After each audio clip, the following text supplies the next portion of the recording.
Hello everybody, this is CQ Gaming and today we are bringing you Blood of the Phoenix box review.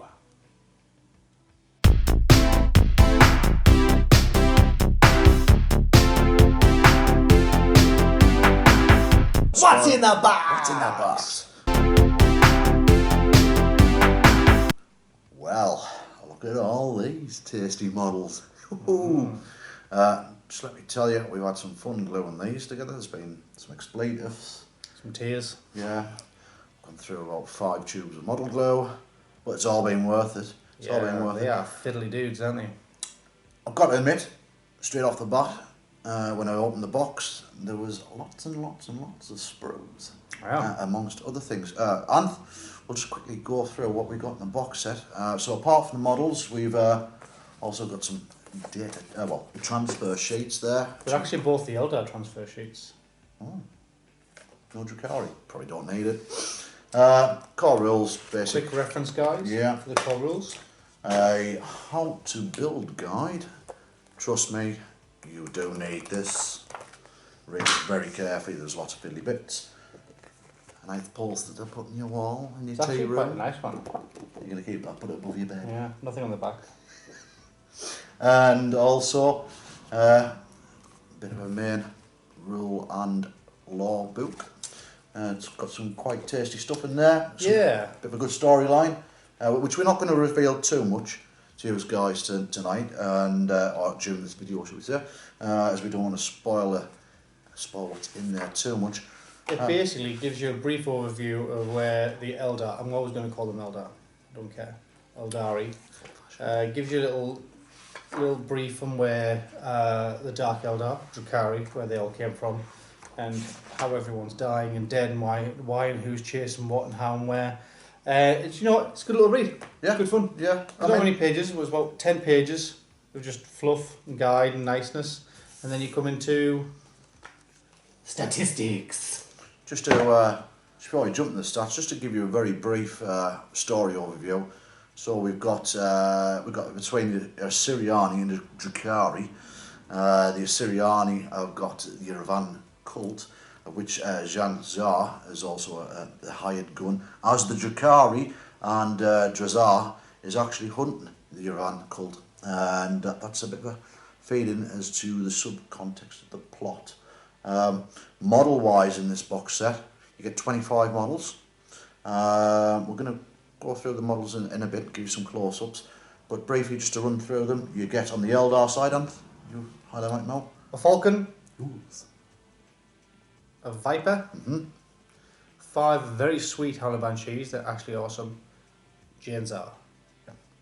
Your side? And then we got Azhar, and then we got the Incubi. Yep. And then we got the Hellions. Yep. Scourgers, and this bad lad you're going to have to remind Venom, which has got some dudes hanging on the side. Well, we'll give you some close-ups of those in a bit. But first and foremost, we want to go through some of the stat lines. So, Anthony, you've been doing your mathematical homework. He's had his abacus out. Oh, I know. Let's. Where do you want to start? Where's the main focus on these? I once ate an abacus when I was a kid, you know. Did you? Mm-hmm. Is that why you rattle when you walk? No, just my mum said it was what was inside that counts. Okay. Do you know? Right. Please, someone save me. Please. I couldn't keep straight. Alright, I'm an Eldar player, so we're going to start with the Eldar. So, the Falcon, same as it's always been. You probably wouldn't take it over a Wave Serpent, unless you had a very specific task for it to do. The Vipers, I've never owned Vipers because I've always found them quite expensive, just from a price point standard. But I look at the rules and you know what, I probably should have a few in the army.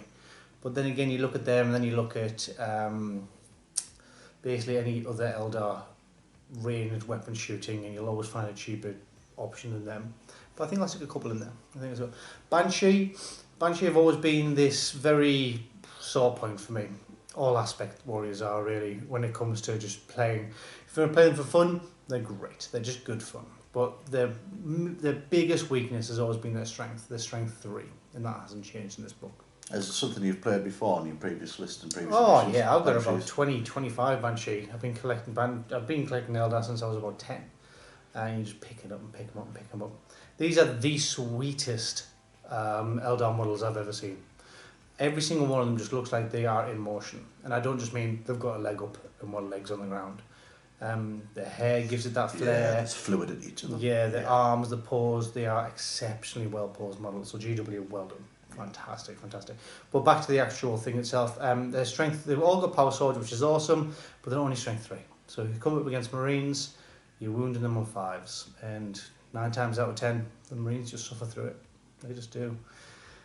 Azhar. Thank goodness there's a refresh for that model, because her bouffant, man, it was thick. Every part of that model was thick. She had thick thighs, she had a thick silent death, whirly twirly thingamajig, the Triskel or whatever you call them when she throws them.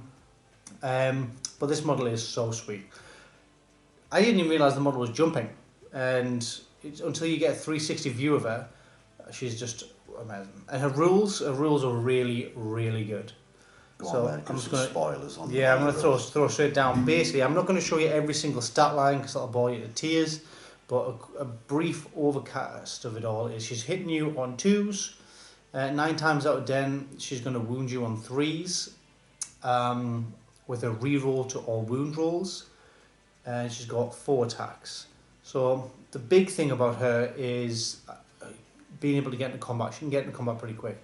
She's got the Banshee mask, and if you're an Eldar player, you know you can't shoot Overwatch against the Banshee mask. But it's a couple of the things that really make her stand out as a character. Number 1, she's only 110 points, or 115 points. She's super cheap. She can go 29 inches in one turn, basically. So technically you could perform an alpha strike turn Is it 1. 29 inches or 27 inches? It's something crazy like that. It's crazy. You've got to roll out your skin to get that though. You do. She moves 8 inches standard, and she can run. So let's call that 14 inches. And then she can actually charge 15 inches away. So that's 29 inches. Basically, she charges the 2d6 that you get, and you add plus 3 inches to that, because she ran the turn before. And as far as I understand it, you don't want this girl getting into a close quarters combat with a group around her within 2 inches. Yeah, I don't think that's too bothersome.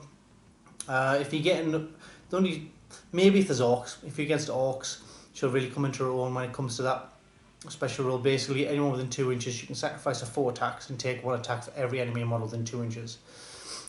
Which sounds awesome, but if your opponent has any sense, he'll just go, okay, you will fight 2 or 3 people. So technically, the safer thing would be to do is stick her in the back of the Falcon, turn 1, get her over, get her out, turn 2, make a safe charge in there and try and get her into hand. That's really where... Well, I think that's the safest option for the Banshee, but she's a character, so she can't be chosen anyway. So if you stick 20 Guardians in front of her, and everyone runs on turn 1, then she's not getting a shot full stop. No. Unless you put a lot of firepower in there for a 115 point model. Glass cannon, do you think? 100%. Yeah? Yeah, she's got no invulnerable save. But she does a 2 plus normal save, which is nice. Yeah. But you get tired with something with a big minus AP modifier on there. It's really going to take a hit. Certainly if you charge Marines and Devastator Doctrine. Yeah. That's really going to start pumping it down. She's -1 to hit in close combat, which is awesome, I actually think. I think that's really good. But other than that, that's her rules. That's what she does. Very good. She sounds tasty. I can't wait to see her in action. Any other points of note on the Eldar side? I'm going to call them Eldar as well. No. I think the Eldar gets screwed a little bit in this box set. I think they get very, very sweet models, but then they get 2 old models, and 1 is super expensive. So we're just looking roughly at costings on the Eldar side. I will just remind you folks that the box set is retailing, depending where you get it from, between £120, £140 for the entire box set. We believe there's what in the Eldar? I think 80, 90? Yeah, I rounded it up to around about £90 worth of Eldar. Yeah. So by the time you put that together with Drakari, which we'll touch on in a second, you are getting a bit more bang for your buck, should we say? Well, I had a couple of individual costings. Yeah. So it is £32.50 for the Falcon, £20 for the Viper. The Banshee, I think the Banshee come in at around about £20 to £25, I can't quite remember. and she hasn't got a price value yet, but my best guess is 20 quid. You reckon? So overall, it's £92.50 is what I've got wrote down. Right, okay. Should we go over to the Let's do Dark it. Eldar? Yeah, Drukhari. Drukhari, indeed. Some Now you're getting sweet art. you are getting a lot of Drukhari models here, and I've got to say, yet again, just as much as the fluidity with the Eldar models, there are some very sweet poses going on with these Drukhari. Amazing. Yeah, they're fantastic. Scourges, I love the wings on the Scourges. They're amazing. Some of the weapon fit out you can get in there as well. Looks really classy. We'll touch on it more when we see some close-ups, but kudos Games Workshop, you really are improving your model standards. Oh man, these two special characters alone. Yeah. Nailed it. So, obviously their main guy is Azhar.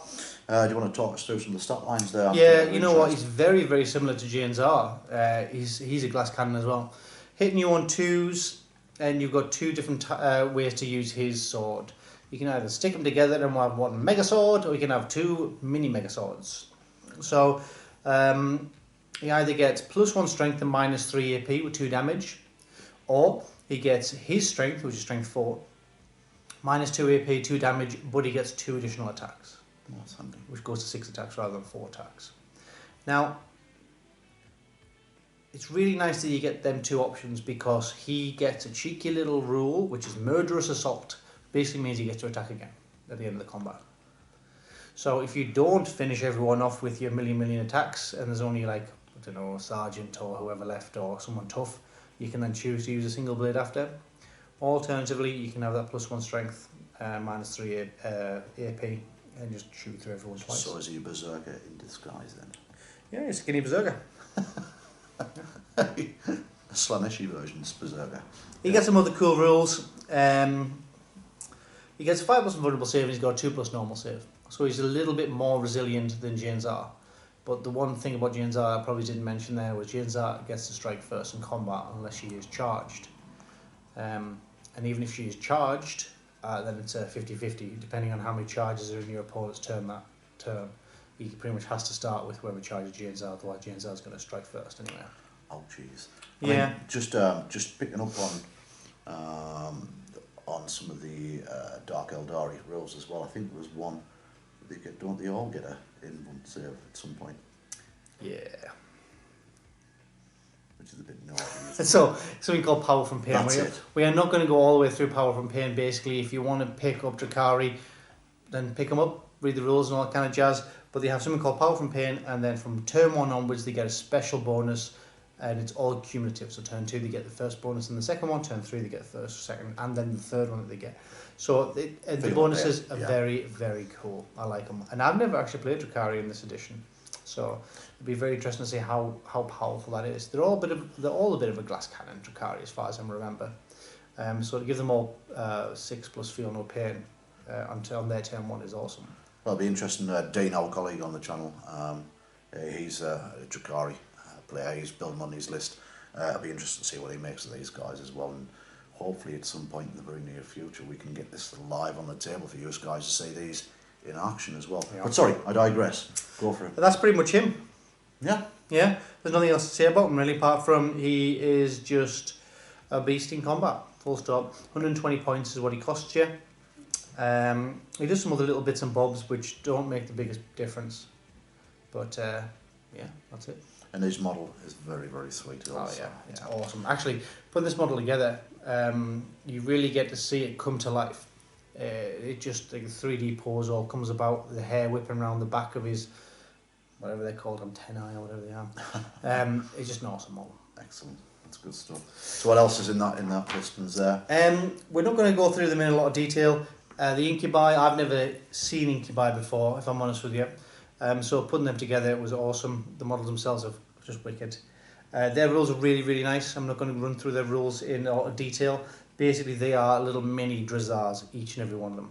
They can have up to 5 attacks each, which is crazy. 16 points, 5 attacks. Why not? 3+ save, normal save. Yeah, so they are nice. They are nice. They don't really hit that hard. They hit with their own strength, which is strength 3, which is the Banshee's biggest weakness as well. Unless you choose them to use their swords double-handed, and then it's strength 4. But then it's only 3 attacks each rather than 5. but not that you can sniff at 3 attacks each, to be fair. No, it's still a healthy amount. Yeah. It is. Next along is the Hellions. The Hellions are alright, actually. I don't mind the Hellions. It's their movement more than anything. They get to move 14 inches and they have something called combat drugs. So you can actually increase that to 16 inches. You get to choose which combat drug if you've only got one combat drug in your army. Otherwise, you've got to choose a different type of combat drug. But if you select them or if you pick them up, you can read the rules yourselves on that one. And they do a little bit of everything. They do a little bit of shooting, a little bit of combat.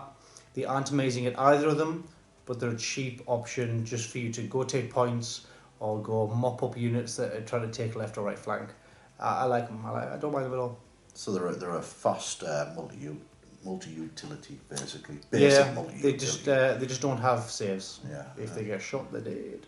That's right. And obviously, our next on the list as well, we've got the Kerchers, which are.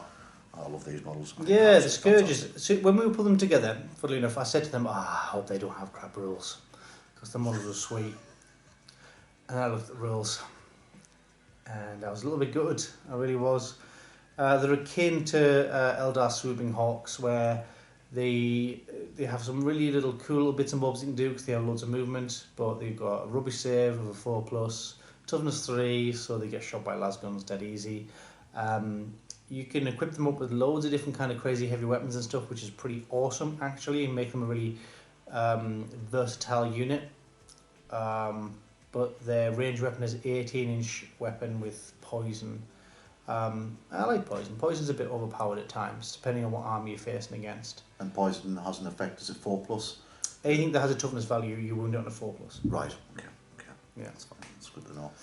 And then obviously, right at the end here, we've got the Venom, which looks, with the guys hanging on the side, looks like some sort of Mad Max. It looks the part, it is.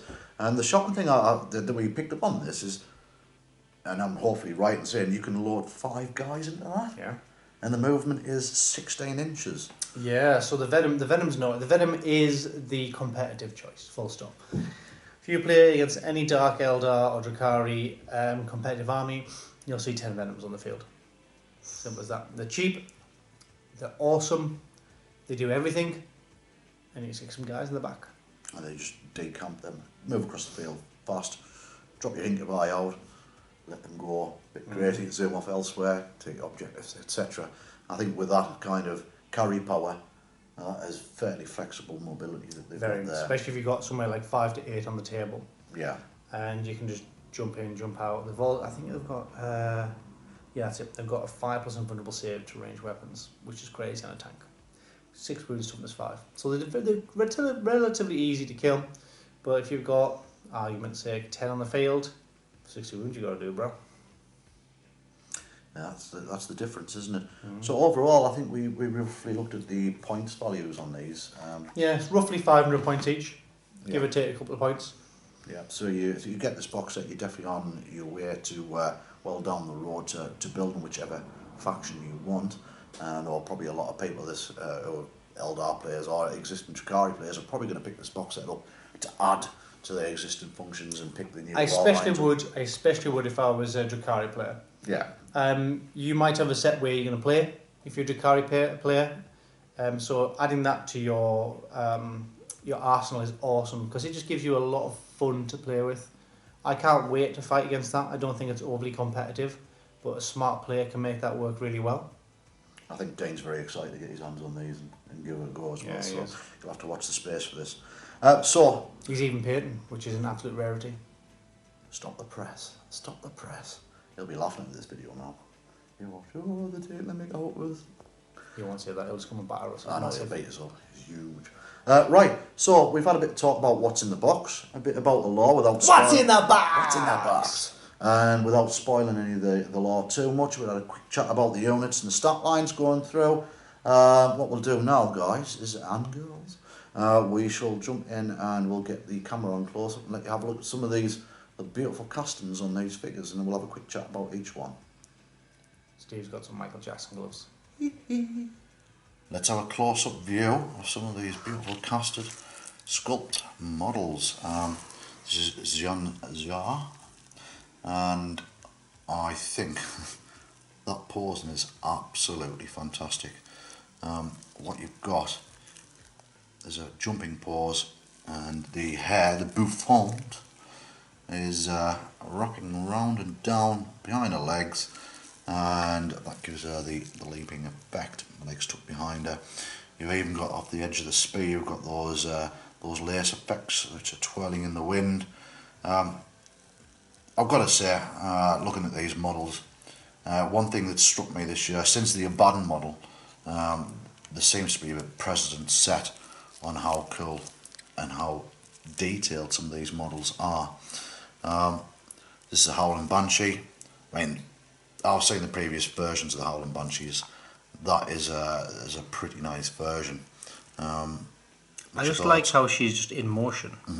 The twist of the wrist on the left hand side of a sword, and then obviously she's in her right hand she's holding the sword in a different pose. Yeah, back over. Yeah, I like the runes on the base as well. I think it's fantastically done. It has that quintessential Howling Banshee look to it, doesn't it? It really does. Yeah, finally they're doing something. They're running forward. Yeah, it's not just standing there. But that's the Howling Banshee, fantastic yet again. Hats off Games Workshop on Now that. this model I was super impressed with. Yeah, you like this, the Azhar model. He's got pointy bits everywhere. You know what? The pictures do not do this homey justice. His hair's wrapping around those things at the back. Just everything, every part of the model just seems to come together nicely. Yeah. Yet again, the way they've posed him on the base, you know, with the destructive blocks that are there with the runes on it. That's and even got the twines going around it. It was a bit of a difficult model to build, wasn't it? It was a bit tricky. It wasn't too bad, if I'm honest with you. It wasn't the worst model I've ever built. But enjoyable as you got through it. You know what? It's just because the model came together really nicely. I really liked that one. Yeah. And the other models that I really impressed with building were the Incubi. Yeah. Very angry guy shouting there. Yeah, he's a very, very angry guy. Yet again, more pointiness going off. They are... Just everything's in motion. Hats off, good models. Like with those things sticking out of his back, even the hairs are all going the same way. So it just looks like he's just shouting at something, and that something's about to die. It's about to be cleaved in two. Yeah, but they even, if you look at the base there, they've even continued the twines going off around the rune work there. They're liking the themes, aren't they, GW? Yeah, yeah, they came in very thematic. No, hats off, really is hats off. It's testing, building some of these models. It's becoming an art in its own right, I think. But at the end of it, when you sat there, even before you start painting, you've got poses like what we just seen with these guys. It really just adds to the adventure of your whole hobby. So yeah, hats off Games Workshop, well done. And I hope that you guys have enjoyed a bit of a close-up look at some of these fantastic models.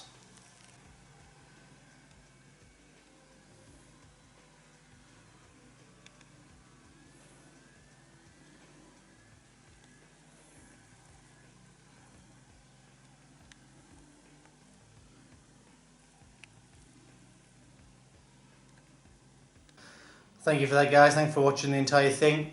So basically, the box set is £140, and is it worth the £140? Steve, what's your thoughts? Let's not even turn it on. Look at that. He's that disgusted that the box price is turned around. No, it depends why you're buying it. I mean, if you're either one of those players, it's some good additions, but it leaves you with a lot of spare models that you wouldn't use, which is quite a pricey fee to pay for excess.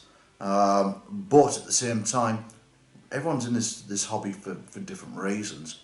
Personally, for me, I would say it is worth it, down to the models that they put in there, the casts, the actual quality of the model that you're going to be able to get out. There's going to be, hopefully you guys agree, those who really like the painter will enjoy painting some of these models. You know, Azhar and Janzar, fantastic, absolutely fantastic. So from that point of view, I think there is value there that adds towards that. What about yourself? What do you think?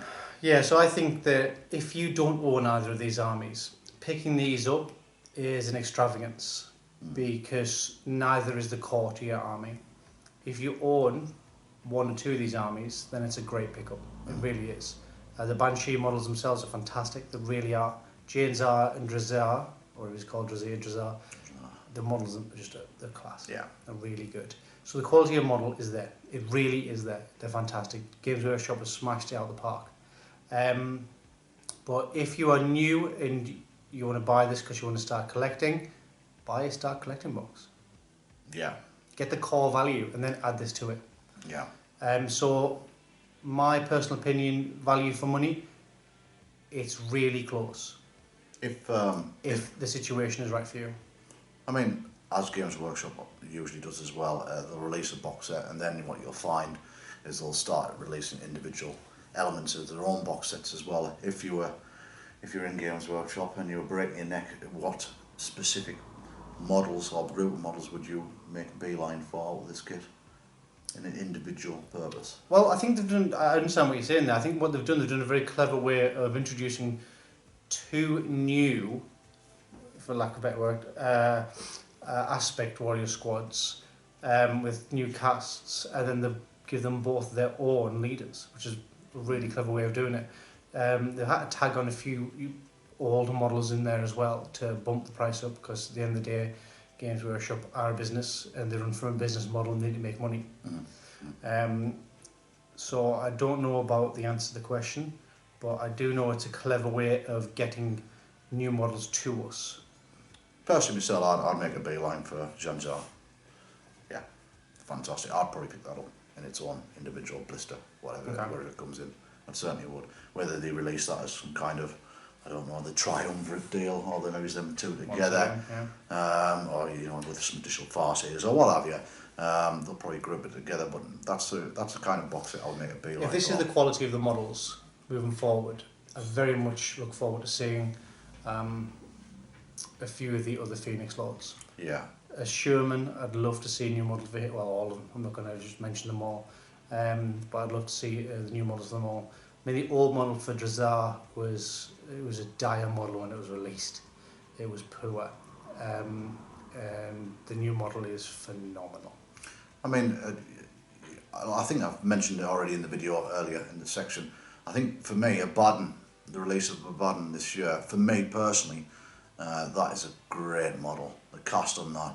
And they seem to have followed in vein as well. They're really going for fluid, moving, beautiful looking models, which is fantastic from a hobbying point of view and painting point of view. It really gives you that scope to apply your imagination and flair and do what you need to do. And maybe as you're a normal painter, base, highlighting, or even you're looking at the Citadel colour range, and you're mixing those together, and these models give you so many different aspects, I think, that you can apply all those different techniques together and come out with a really outstanding centrepiece for your army. So yeah, kudos to Games Workshop on those two models. So, value for money, yes or no?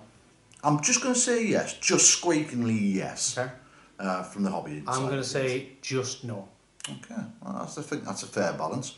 But hopefully, we've given you guys some food for thought. For those guys and girls who are thinking about going out there and picking this up, we hope that it's empowered you a little bit. Similarly, for those guys and girls who have picked this up and have cracked into it quite nicely and starting to build the models up, let us know what you think. Yeah. Let us know your thoughts in the comments below. Is there something that we've missed that you think is more important, whether it's in the stat lines or in the lore lines? Let us know what you feel about that purchase of the box set as well, because it all helps everyone who watches this and makes comments as a community. That's what we're here for, community of gamers. So overall, I think we're going to call that a 50-50 then, by the sounds of it, on the box set. There are other Psychic Awakening box sets on the go. I saw it on the community the other day. I think it's the Templars are going to be possibly in the next one. So that might be this side of Christmas. We don't know yet. We'll keep our eyes open. If that's true, Templars do need some love. Yeah, Templars and Orcs, I think it might be. They don't need another box set, man. Wow. But Anthony, I've enjoyed looking at these miniatures, having a chat about them. Hopefully you guys have too. If you like what we're coming from or where we're coming from, please hit the subscribe button, give us a like, drop us a comment, have a look back through our back catalogue of battle reports. We'll have more product reports coming up, and hopefully very soon as well. We've got the Salamanders and Imperial Fists Codex reviews to do. we shall be dropping those into your guys' laps as soon as possible. So from us for today, I'm Steve. A month. Sometimes we're CQ Gaming. We'll see you again. Bye now.